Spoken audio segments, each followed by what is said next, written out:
Bem-aventurados os pobres de espírito, porque deles é o reino dos céus. Mateus 5, verso 3. Tendo em mente o propósito do discurso do nosso Salvador, que era de descrever os que são salvos e não era de declarar o plano de salvação, vamos considerar agora a primeira das bem-aventuranças. Bem-aventurado os pobres de espírito, porque deles é o reino dos céus. Para que uma escada possa ser útil, deve ter seu primeiro degrau perto do solo, pois do contrário, os escaladores débeis não seriam capazes de subir nunca por ela. Haveria constituído um desânimo grave para a fé cambaleante que a primeira bem-aventurança fosse dada aos limpos de coração. O jovem principiante não tem nenhuma aspiração a essa excelência. Ao invés, pode alcançar a pobreza de espírito sem cruzar sua linha.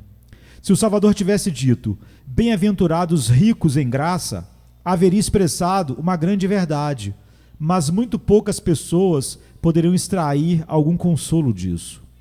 Nosso instrutor divino começa pelo princípio, com o próprio ABC da experiência, e dessa forma permite que os bebês na graça aprendam dele.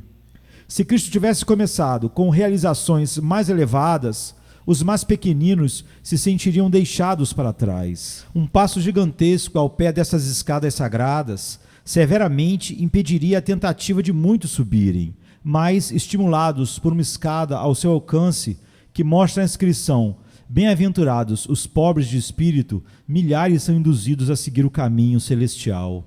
É digno de uma nota de agradecimento que essa bem-aventurança evangélica desça ao nível exato onde a lei deixa-nos, depois de ter feito por nós o melhor que pôde dentro do seu desígnio, mostrar nossa pobreza absoluta. O máximo que a lei pode fazer por nossa humanidade caída é mostrar-nos nossa pobreza espiritual e convencer-nos dela. Ela não pode enriquecer o homem sob nenhum ponto de vista. Seu maior serviço é arrancar-lhe sua riqueza imaginária da justiça própria, mostrar-lhe seu endividamento esmagador com Deus e pô-lo com o rosto em terra, cheio de desconfiança de si mesmo. Como Moisés, a lei ensina o caminho que parte de Gósen, que conduz ao deserto e que leva às margens de um rio intransponível, mas não pode fazer nada mais. Necessitamos de Josué, Jesus, para que divida o Jordão e nos conduza à terra prometida. A lei rasga o desejável manto babilônico de nossos méritos imaginários em 10 pedaços e demonstra que nosso berço de ouro é simples escória, e assim nos deixa desnudos, pobres e miseráveis. Até este ponto desce Jesus. Seu nível preciso de bênção chega até a beira da destruição, resgata o perdido, enriquece o pobre. O Evangelho é ao mesmo tempo pleno e livre. A primeira bem-aventurança, ainda que esteja colocada em um ponto baixo e conveniente, onde possa ser alcançada por aqueles nos estágios iniciais da graça, não é menos rica em bênção. A mesma palavra é usada no mesmo sentido, tanto no princípio como no final da cadeia das bem-aventuranças. Os pobres de espírito são abençoados tão certa e enfaticamente como os mansos e os pacificadores. Não se faz nenhuma sugestão a um grau menor ou a uma medida inferior, mas que, pelo contrário, a mais alta bênção que é usada no versículo 10 como compilação de todas as 7 bem-aventuranças é atribuída à bem-aventurança em seu nível mais inferior, porque deles é o reino dos céus. Há algo mais do que você teria dito mesmo dos herdeiros dos profetas e dos mártires? Que mais poderia ser dito que isso? Os pobres em espírito foram tirados do lixão e colocados não entre os jornaleiros no campo, mas entre os príncipes do reino. Bem-aventurada é essa pobreza de alma da qual o próprio Senhor expressa tais coisas boas. Ele dá muito maior importância ao que o mundo tem em pouca estima, pois seu critério é o oposto ao nécio veredito dos altivos. Como bem observa Thomas Watson, quão pobres são aqueles que se consideram ricos. Quão ricos são aqueles que se veem pobres. Eu o chamo a joia da pobreza. Existem alguns paradoxos no Evangelho que o mundo não pode entender. Que um homem se torne um nécio para ser sábio, que salve sua vida perdendo-a, e que seja rico sendo pobre. No entanto, deve-se procurar esta pobreza mais que as riquezas. Debaixo destes trapos está oculto um manto de ouro, e deste esqueleto flui mel para nós. O motivo de colocar primeiro esta bem-aventurança reside em que é a primeira em matéria de experiência. É essencial para as características subsequentes. Está atrás de cada uma delas e é o único terreno em que as outras podem ser produzidas. Nenhum homem se lamenta diante de Deus a menos que seja pobre em espírito. Nem tampouco se volta manso para com os outros se não tiver uma opinião humilde de si mesmo. A fome e a sede de justiça não são possíveis para aqueles que têm uma alta opinião da sua própria excelência. E a misericórdia para com aqueles que ofendem é uma graça muito difícil para aqueles que não são conscientes de sua própria necessidade espiritual. A pobreza de espírito é o átrio do templo das bem-aventuranças. Assim como um homem sábio não planeja jamais edificar as paredes de sua casa enquanto não cavou os alicerces, assim também ninguém que seja destro nas coisas divinas esperaria ver alguma das virtudes mais elevadas ali onde a pobreza de espírito está ausente. Enquanto não estamos esvaziados do eu, não poderemos ser preenchidos com Deus.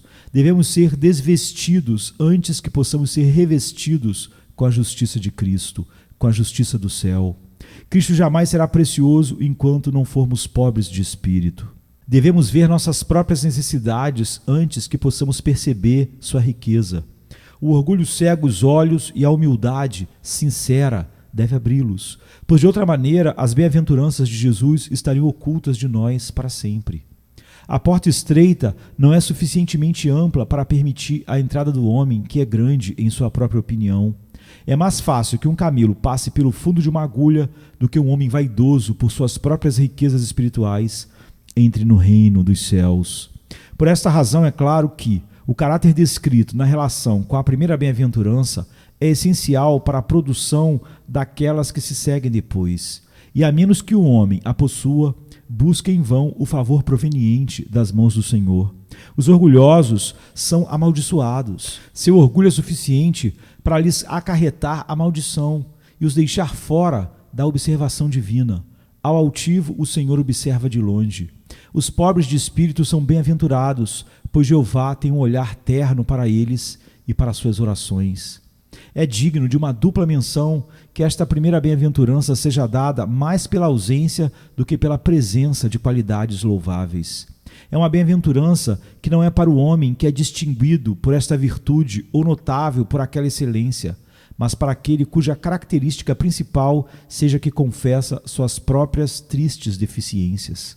Isto é intencional, para que a graça seja vista mais manifestadamente, colocando sua observação primeiro não na pureza, mas na pobreza, não sobre os que mostram misericórdia, mas sobre os que necessitam de misericórdia, não naqueles que são chamados filhos de Deus, mas naqueles que clamam: não somos dignos de ser chamados teus filhos.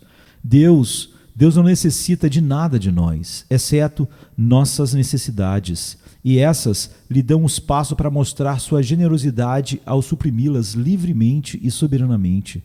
É por causa do pecado do pior lado do homem caído, e não do seu melhor lado, que o Senhor recebe glória para si. O primeiro ponto de contato entre minha alma e Deus não é o que eu tenho, mas o que eu não tenho. Os bons podem trazer sua virtude, mas ele declara que não há um justo, nenhum sequer. Os piedosos podem oferecer suas cerimônias, mas ele não se deleita em todas as suas oblações. Os sábios podem apresentar suas invenções e ideias, mas ele considera que sua sabedoria é insensatez. Mas quando os pobres de espírito vêm a ele com uma completa indigência e desgraça, de imediato os aceita. Sim, ele inclina os céus para abençoá-los e abre as adegas da aliança para satisfazê-los. Assim como o médico anda buscando ao enfermo e o que dá esmolas cuida do pobre, assim o Salvador busca aquele que necessita dele. E nele exerce seu ofício divino. Que cada pecador necessitado beba o consolo extraído desse poço. Tampouco não devemos duvidar que esta nota baixa da oitava das Beatitudes, esta primeira nota da escala musical, produz certo som quanto à espiritualidade da dispensação cristã. Sua primeira bênção é atribuída a uma característica que não pertence ao homem exterior, mas ao homem interior, a um estado da alma e não a uma postura do corpo, aos pobres de espírito e não aos fiéis a um ritual. Essa palavra espírito é um dos lemas da dispensação evangélica. As vestes sagradas, as genuflexões, os rituais, as oblações e coisas semelhantes são ignorados e o olho de favor do Senhor descansa unicamente nos corações quebrantados e nos espíritos que se humilham diante dele. Mesmo os dotes mentais são deixados na fria sombra e o espírito é levado a se localizar na vanguarda. A alma, o homem verdadeiro, é considerada bem-aventurada e todo o resto é estimado como de muito pouco valor comparativo. Isto nos ensina, sobretudo, a nos preocupar com esses temas que concernem aos nossos espíritos. Não devemos permanecer satisfeitos com um evangelho que seja apenas externo. Se em qualquer ordenança nosso espírito não entrar em contato com o grandioso Pai dos Espíritos, não devemos permanecer satisfeitos. Tudo que for referente ao Evangelho que nos seja obra do coração deve ser insatisfatório para nós se não for.